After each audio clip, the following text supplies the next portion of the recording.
Olá meninas, tudo bem? Bom dia, bem-vindo à nossa aula de hoje, né?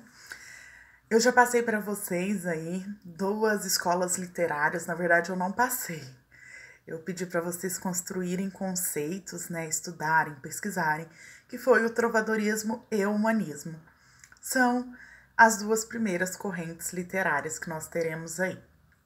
E aí hoje eu vim falar dessas 2 correntes juntas nesse vídeo aqui. Então, eu acho que ele vai ficar um pouquinho extenso. Eu já fiz um pré-roteiro, até para ter uma noção do tempo, e então eu acredito que vai ficar longo por conta disso. Então, a gente vai começar falando do trovadorismo, depois a gente passa ao humanismo. Vamos lá, né? Senão a gente não faz isso. Então, eu vou começar pelo trovadorismo. O trovadorismo é a primeira escola literária a que nós temos aí referência, né? Ela surge na Idade Média, então a gente tá falando mais ou menos aí, e isso vai acontecer por volta do século XII até o século XIV. E o nosso foco aqui é Portugal, né? Estudar a escola portuguesa. Mas o trovadorismo, ele tem, né, a sua ramificação ali entre o sul da França, a Espanha e Portugal. Pessoal, a gente tá falando de uma época muito, muito antiga, tá? E aí a gente precisa entender até mesmo um conceito histórico do que estava acontecendo naquela época, né? Nós tínhamos aí que ver que a sociedade naquela época vivia num formato diferente. A gente ainda tá falando de um conceito de um conceito feudalista. Então nós tínhamos os feudos e outro fator importante, quem era o nosso maior elemento aí? Nosso maior elemento era o rei, como o dominador até ele mesmo daquele feudo. É preciso pensar também nas camadas sociais desse momento. Então, pensa lá numa pirâmide, né? A parte baixa da pirâmide seriam os servos, os escravos, os camponeses. E aí, a relação de servidão e de escravidão nesse período é um pouco diferente, mas aí já caminha um pouco mais pro lado da história. Eu não vou entrar por conta do tamanho do vídeo já. Depois nós tínhamos, né, a nobreza e o clero, divididos aí em 2 camadas, né, a baixa nobreza e o baixo clero, e a alta nobreza e alto clero. E por fim, quem estava no topo disso tudo era o rei. Outro fator muito importante dessa época que a gente precisa deixar bem claro aqui é o teocentrismo. Né? O que é o teocentrismo? Deus era o centro. E aí, esse movimento ele vai ser dominado muito pelas questões religiosas. O domínio da igreja vai ser muito grande aqui. Até porque, lembra que eu falei lá na questão da pirâmide? O clero, ele tá acima, né, da população, vamos dizer assim, da maior parte, e basicamente ali um pouco abaixo do rei, mas ainda dentro disso tudo. Onde era feita a literatura nessa época? Pensando já pelo momento histórico, né, a gente sabe que até mesmo a questão de linguagem, de leitura, não era acessível a todos. Então, essa literatura ela era feita dentro da corte, né? Ou seja, nos castelos, fugiu a palavra. E também, como o período é muito longo, né? Quando já tá bem lá no final, a gente já vai estar falando de um outro momento, que são as questões mesmo de busca de novas terras, de descobrimentos. Então, a gente já vai estar caminhando para um. Mas isso lá no finalzinho já do movimento. E aí, quem é o principal escritor deste momento aqui? É um carinha chamado Paio Soares de Taveiroz. Ele é o mais reconhecido, então. Pessoal, dentro do o trovadorismo, ele já traz o nome meio que do que acontecia, né? As trovas. Então, eram textos, eram como se fossem poesias feitas para serem declamadas, cantadas, né? Dentro dos palácios aí. E nós tínhamos, a maioria das vezes, os escritores. Dentro dessas trovas aí, a gente vão aparecer alguns personagens bem típicos, que são o trovador. O trovador era quem escrevia as poesias, e ele pertencia, né, aos textos, vamos dizer assim, e ele pertencia à alta nobreza. Depois a gente tem o Segrel, opa, o Segrel. O Segrel, pessoal, ele era como se fosse um fidalgo, uma pessoa mais em decadência, era um nobre, mas tava lá aquela coisa mais, sabe, vamos dizer assim. E ele também produzia para a nobreza. Depois a gente tem o jogral. O jogral, ele é mais de origem popular, tá? E ele se assemelha aí, né? Ele traz alguns elementos mais de dança, de musicalidade. E ele era muito utilizado também na corte para entreter os monarcas. Depois a gente tem o menestrel. O menestrel era já de origem bem mais popular aí. E ele ficava ali nos palácios, pelas beiradas ali, sempre cantarolando. E ele tinha uma pessoa que sempre acompanhava ele como se fosse uma back vocal, uma pessoa que ficava fazendo as vozes, né, abaixo aí, essas segundas vozes, que era a soldadeira. Então esses 5 elementos, eles pertencem às composições aí, né, e aos trovadores. Pessoal, as trovas nessa época, elas eram muito acompanhadas, né, os poemas desse período, eles eram muito acompanhados por instrumentos, né, como a viola, a flauta, a harpa, a lira, né, vem daí a questão dos textos líricos, né, vem da lira, eu já até expliquei isso para vocês, eu acho que não esse ano, mas em anos passados a respeito desse assunto aí. Os livros de poemas, né, dessa época, dessas canções desse poema, a gente chama de cancioneiro, tá? Então, quando vocês ouvirem falar assim, isso aqui é um cancioneiro, é um livro de poesias dessa época. Mas vamos de fato ao que interessa. Nessa época, acontecia aí, né, esses textos, eles eram escritos em cantigas. Cada texto recebia o nome de cantiga. E nós temos 4 cantigas. Cantigas de amor, cantigas de amigo, cantigas de escárnio e de maldizer. Entenda uma coisa, as 2 primeiras, cantigas de amor e cantigas de amigo, elas vão pertencer mais à lira, tá? Elas terão questões mais líricas. Já de escárnio e maldizer, elas serão de fundos mais satíricos. Essas 2 aqui também, elas têm muito cunho amoroso, tá? Então vamos entender. Mas se divide, qual que é a diferença de uma da outra? A primeira coisa, pessoal, que é muito importante, nessa época as mulheres não escreviam. Isso é muito importante, guarda essa informação. Então, na primeira que eu trouxe para vocês, a canção de amor, ela era escrita por um eu lírico homem. Então, a pessoa que escrevia o texto, esse eu lírico do poema, ele tinha como característica masculina. Ele era um eu lírico masculino. E aí ele vai falar sobre quem? Ele vai falar a respeito de amor, daquela mulher idealizada, que ele nunca consegue chegar até ela. Ele vai falar desse sofrimento, né, de sofrer por esse amor. E desenrola-se as poesias, as cantigas de amor dentro desse conceito.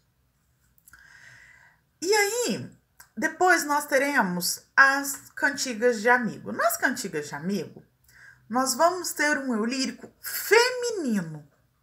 Olha a diferença. A primeira eu tinha um eu lírico masculino. Agora eu tenho um eu lírico feminino. Esse meu eu lírico feminino, ele vai falar ao seu amigo.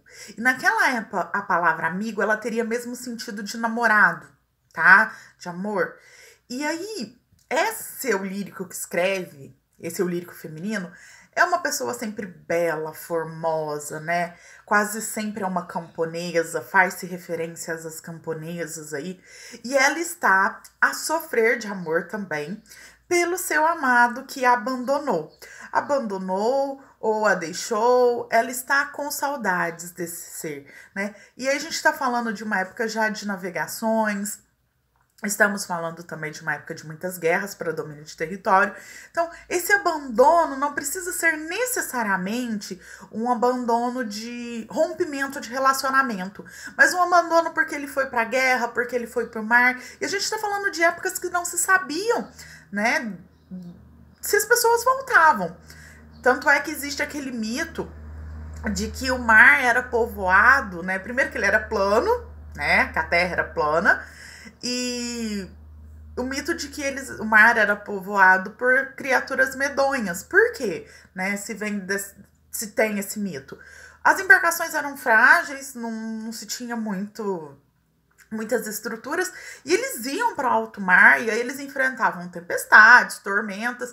Isso tudo às vezes acabava virando esses barcos e morria-se todo mundo, e acabava com isso lá, mas por conta da frágil embarcação e até da situação da época. E isso acabou criando esses mitos de que o mar era povoado por essas criaturas medonhas. Bem, seguindo, né? Então falamos das duas líricas amorosas, que era de amor e a de amigo. Vamos às satíricas, que é de escárnio e maldizer. Pessoal, a cantiga de escárnio, ela faz uma crítica, mas uma crítica indireta. Ela nunca vai citar nomes de quem ela tá falando, mas ela dá elementos ali que te fazem entender. Então ela vai ser muito composta por figuras de ambiguidade, de ironia. Ela faz uso desses elementos. Esses textos quase sempre são muito bem escritos, na questão mesmo de formalidade da produção, tá? Da linguagem.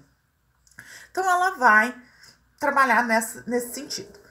Já as cantigas de maldizer, essas daí serão terríveis, porque elas vão fazer uma crítica direta, inclusive citar nomes de quem ela se fala e usar palavras de baixo calão aí, né? E algumas agressões até mesmo verbais. Aparece sim, pessoal, alguns palavrõezinhos nessa época, né? A galera não era muito amigável.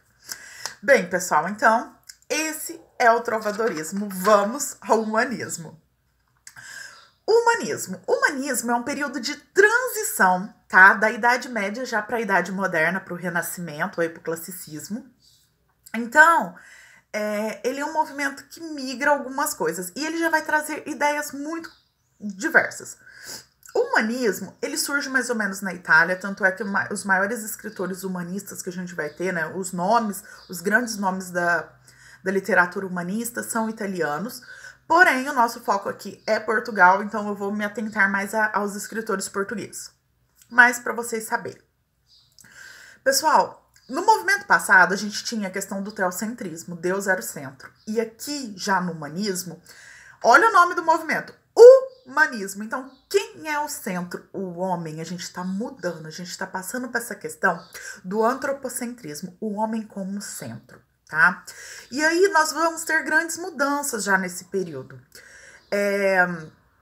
Eu falei que o movimento surge na Itália, tá no século... Eu não falei o século para vocês, ele já surge mais ou menos lá no século XV. E aí a gente tá tendo a crescente da burguesia, né? A burguesia está em ascensão. Que é a burguesia? A burguesia, ela surge a partir dos burgos. Os burgos eram locais, né? Vamos dizer assim, vilarejos, vou usar esse termo até para ficar mais fácil para vocês compreenderem, onde o comércio começou a se desenvolver de alguma forma um pouco mais avançada, né? E aí, a sociedade começa a girar em torno desse comércio. Eram as pessoas que manuseavam o capital, tinha ali uma certa relação com o dinheiro. E desses burgos surge a burguesia. Então, essas pessoas que tinham esse domínio. Quase sempre a burguesia mais ligada aos comerciantes, essas pessoas que manuseavam mesmo aí o dinheiro. E aí, o humanismo, por conta já de ter o homem como centro do mundo, né, a visão do homem ser o centro, ela vai trabalhar mais a questão mesmo desse ser. Então, ela vai falar a respeito da valorização das emoções, ela vai afastar os dogmas. Lembra lá que a igreja era dominante? Agora ela não é mais dominante, então afasta-se os dogmas. Há algumas ideias divergentes, então muita coisa será discutida aí. O racionalismo e métodos científicos. E aí, pessoal, quem é o grande expoente desse momento? É o Gil Vicente, ele é o maior nome em Portugal desse momento. É óbvio que a gente vai ter outros, vocês devem já ter ouvido falar num tal de Fernão Lopes, também ele é muito famoso. E aí, a escrita dessa época ela é dividida em 3 momentos: as poesias palacianas, o teatro popular e a crônica histórica. O Fernão Lopes escreve muitas crônicas históricas, né? Ele é o maior representante aí desse momento. E ele é nomeado cronista-mor da Torre do Tombo. Então, ele vai contar muito dessa época. Pessoal, a literatura dessa época retrata muito o que acontecia dentro dos palácios, tá? O que era a vida palaciana ainda. Temos um outro muito famoso, que é o Garcia de Rezende. E ele escreve um livro, né, que chama Cancioneiro Geral. Gente, Cancioneiro, falei lá no Trovadorismo, eram uns livros onde ficavam compilados esses textos, essas poesias.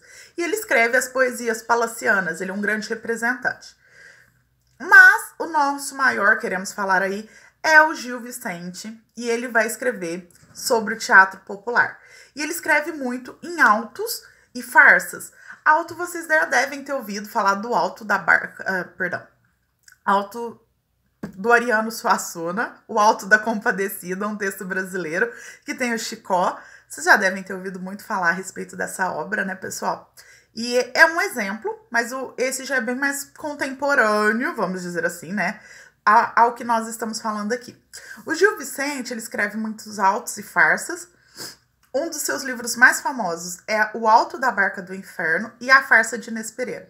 O Alto da Barca do Inferno é um livro que conta, são barcas que estão indo para o céu, o inferno ou purgatório. E aí vai acontecendo várias coisas, é um texto até um pouco mais de caráter, às vezes até cômico da relação aí.